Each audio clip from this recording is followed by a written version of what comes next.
स्वागत है आप सभी का संकल्प एकेडमी अंबिकापुर के इस यूट्यूब चैनल पे। आज के वीडियो में हम लोग देखने वाले हैं वानिकी व खनिज भी देखने वाले हैं साथ में। ये हमारे आर्थिक सर्वेक्षण का पार्ट 8 है। बाकी के सारे पार्ट्स का लिंक जो है मैं नीचे डिस्क्रिप्शन में दे रहा हूँ, आप उसे वहाँ से जाके देख सकते हैं। आपका जो आर्थिक सर्वेक्षण है पिछले साल इससे लास्ट ईयर जो है 9 क्वेश्चन आए थे, तो ये ऐसा टॉपिक नहीं है जिसे आप छोड़ सकते हैं। तो कोशिश करिएगा कि आप सारे वीडियो को देख लें, इसी से आपके सारे आर्थिक सर्वेक्षण के सारे टॉपिक कवर हो जाएंगे। आपको अलग से कोई सोर्स लेने की जरूरत नहीं पड़ेगी। तो चलिए आज का वीडियो शुरू करते हैं। वानिकी को हम लोग थोड़ा डिटेल देखने वाले हैं। जैसा कि हमने पहले भी बताया आपको कि कृषि, वानिकी, खनिज ये सारे ऐसे टॉपिक हैं जहाँ पे आपके ज्योग्राफी से भी अच्छे खासे क्वेश्चन आते हैं, तो इस वजह से हम इसे थोड़ा डिटेल देख रहे हैं। सबसे पहले छत्तीसगढ़ राज्य वन विकास निगम जो है, ये जो है रायपुर में है, ध्यान रखिएगा। ये वही संस्था है, ये वही है जिससे राज्य के जितने भी वन हैं संचालित होते हैं, ठीक है, उनका देखभाल होता है।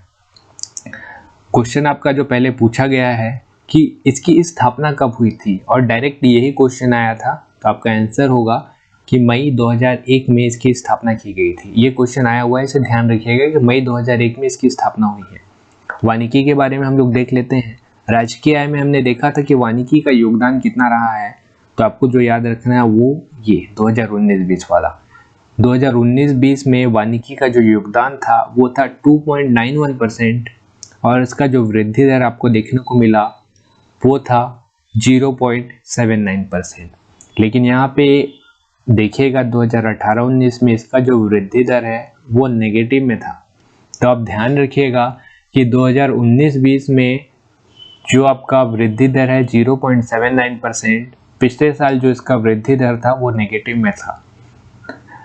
ACF के एग्जाम में ऐसे क्वेश्चन भी आ सकते हैं कि किस साल वानिकी में वृद्धि दर नेगेटिव में रहा है, क्योंकि इन्होंने ऐसा खनिज के साथ क्वेश्चन में पूछा गया है, तो इसे ध्यान रखिएगा।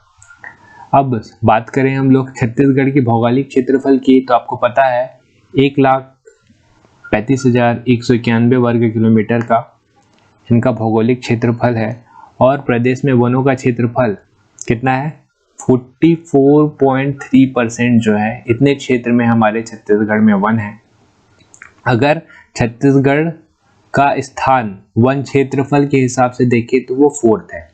इस साल के आपके CGPSC के एग्जाम में ये क्वेश्चन आया भी है, 2018 के CGPSC एग्जाम में, 2019 के CGPSC प्री के एग्जाम में ये क्वेश्चन पूछा भी है। अगर आप बात करें कि क्षेत्रफल की, तो अगर आप आर्थिक सर्वेक्षण देखेंगे तो उसमें भी 4थे स्थान पे है। अगर आप इंडियन फॉरेस्ट रिपोर्ट का जो देखेंगे वो भी, जो उसमें भी हम लोग 4थे स्थान पे आते हैं, ठीक है। वन आवरण अगर कवर की बात करेंगे तो हम लोग उसमें 3रे स्थान पे आते हैं। लेकिन ध्यान रखिएगा क्षेत्रफल पूछता है, जब भी आप क्वेश्चन देखेंगे तो ध्यान रखिएगा क्या दिया हुआ है, इसमें क्षेत्रफल पूछा है कि आवरण पूछा है। अगर क्षेत्रफल पूछा है तो उसमें 4th ही होगा, और आवरण पूछा है तो उसमें 3rd करिएगा। आगे आते हैं, वन क्षेत्र देख लेते हैं। जैसा कि मैंने आपको बताया कि 44.21% क्षेत्र पे छत्तीसगढ़ में वन है, तो वो वर्ग किलोमीटर में करेंगे तो कितना हो जाएगा 59,772 वर्ग किलोमीटर। इसे याद रखिएगा क्योंकि ये बहुत इंपॉर्टेंट है, ठीक है। और ये जो 3 क्षेत्र हैं, ये जो पूरे के पूरे 59,772 वर्ग किलोमीटर है, इसे 3 क्षेत्रों में विभाजित किया गया है। इसमें सबसे पहले आते हैं आरक्षित वन, इसके वर्ग किलोमीटर याद मत रखिएगा, लेकिन इसे याद रखिएगा परसेंटेज में, जो है आपके 43.13%, संरक्षित वन जो कि है 40.22%, और उसके बाद अवर्गीकृत वन जो कि है 16.65%, ठीक है। अगर आपको ये याद रहेगा कि 59,772 वर्ग किलोमीटर ये है, और आपको ये याद है कि 43% जो है, लगभग 43% जो है वो आपका आरक्षित वन में आता है, तो आप थोड़ा सा मैथ्स का इस्तेमाल करके ये निकाल सकते हैं कि 25,782 वर्ग किलोमीटर जो है आपका संरक्षित वन आता होगा। अगर आप पुरानी बुक इस्तेमाल कर रहे हैं तो इसे अपडेट कर लीजिएगा, अगर इसमें कोई चेंजेस होंगे तो। अभी पिछले साल का जो आर्थिक सर्वेक्षण है उसके हिसाब से ये ऑथेंटिक डेटा है, चलिए आगे देखते हैं। एक है छत्तीसगढ़ राज्य औषधि पादप बोर्ड। इसका उद्देश्य क्या है? औषधि पौधों का संरक्षण एवं संवर्धन और औषधि पौधों की पहचान, इनका मुख्य उद्देश्य है।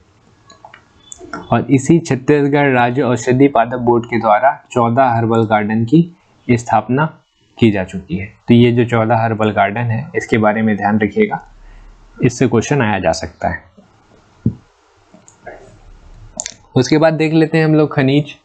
खनिज काफ़ी ज़्यादा इम्पोर्टेंट है, क्योंकि हमारा जो राजस्व है उसका 28% जो हिस्सा है वो डायरेक्ट हमारा सिर्फ खनिज से आता है, क्योंकि काफ़ी इम्पोर्टेंट हो जाता है, क्योंकि बहुत बड़ा परसेंट है ये।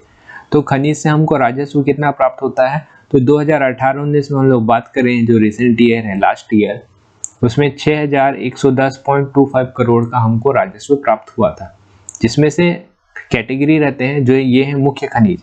इसमें आपके आ जाएंगे कोयला, लोहा, टिन आ जाएगा, डोलोमाइट आ जाएगा। ये सारे आपके मुख्य प्रकार के खनिज हैं, जो कि हैं 4925.25 करोड़ रुपए के। उसके बाद आते हैं दूसरे नंबर पे गौड़ खनिज। गौड़ मतलब क्या हो जाता है? ऐसी चीज जैसे बालू हो गया, गिट्टी हो गया, मुर्रूम हो गया, ये जो छोटे मोटे खनिज रहते हैं, इनको हम लोग गौड़ खनिज में बोलते हैं। और अन्य में वो सारी चीजें आ जाएंगे जो मुख्य और गौड़ में नहीं आते हैं। ठीक है। अगस्त 2018 तक भारत में उत्पादन खनिज के मूल्य का राज्य में योगदान 9.3%। ये इंपॉर्टेंट है, इसे ध्यान रखिएगा कि भारत में जितना भी उत्पादित खनिज हुआ था, उनमें छत्तीसगढ़ का जो योगदान था वो था 9.3%। और छत्तीसगढ़ राज्य में लगभग 27% राजस्व खनिज से प्राप्त होता है। ये मैंने अभी बताया आपको कि 27 से 28% जो राजस्व रहता है वो खनिज से ही प्राप्त होता है। चलिए आगे चलते हैं। ये वाला पेज आपके लिए इम्पोर्टेंट है। अगर आप पुराने बुक लेके बैठे हुए हैं, कोई सी भी बुक हो, या अर्जुना हो या हरिराम पटेल हो, तो आप इसे अपडेट कर लीजिएगा। यही आपका मेन है, ठीक है, जो हर साल आपका चेंज होता है। तो सबसे पहला चीज जो आपको देखने को मिल रहा होगा कि 2018-19 में इनका योगदान था 11.70 और 19-20 में 11.72। आपको ये वाला को याद रखना है। 2019-20 योगदान इस साल का जो है 2019-20 के लिए जो अनुमानित है वो है 11.72% और वृद्धि दर जो रहेगा वो रहेगा 5.45%। ठीक है। और वहीं हम लोग देख लेते हैं भंडार व उत्पादन। देखिए ये जो भंडार है ये हमेशा कांस्टेंट रहेगा, यानी कि फिक्स रहेगा, कभी चेंज नहीं होने वाला। किसी भी बुक में इतने ही भंडार है हमारे पास। और उत्पादन हर साल चेंज होता है, तो इस ये उत्पादन वाला जो है इसे आप अपडेट कर लीजिएगा पुराने बुक से। अगर आप ये पुराने नोट्स पढ़ रहे होंगे तो ये इंपॉर्टेंट है। सबसे पहला देख लेते हैं कोयला। कोयला में जो भंडार है वो है 17.91% का, और इसका उत्पादन जो पिछले साल हुआ था वो था 22.23%।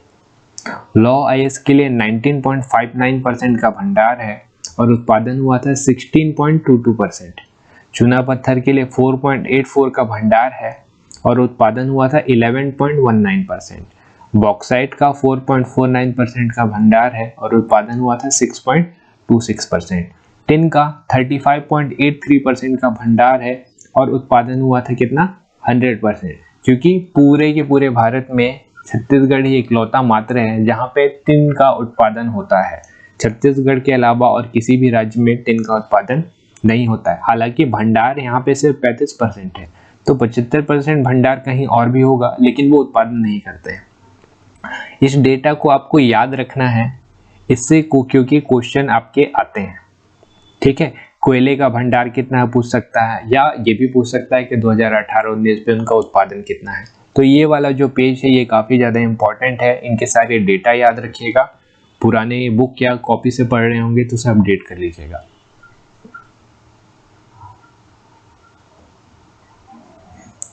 उसके बाद देख लेते हैं उद्योग क्षेत्र।